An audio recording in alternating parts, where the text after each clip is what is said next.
nantinya tentu saja akan dikomunikasikan, kemudian didiskusikan, diformulasikan bagaimana cara kita mengatur satkamling di wilayah kecil masing-masing, kemudian membentuk sistem mekanisme pelaporan apabila ada kejadian, dengan kami menyediakan Babin Kamtipmas di wilayahnya.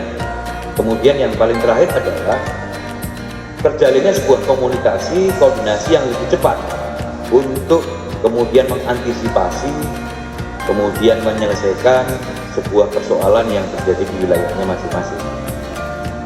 Dan harapan kami dengan terbentuknya Satkamling ini dapat meminimalisir segala bentuk gangguan ancaman Kamtipmas di wilayah hukum Aceh Jaya. Untuk itu mari kita pergunakan momen ini sebagai bentuk pengabdian kita kepada bangsa dan negara, dan semoga juga menjadi amal ibadah bagi kita semua.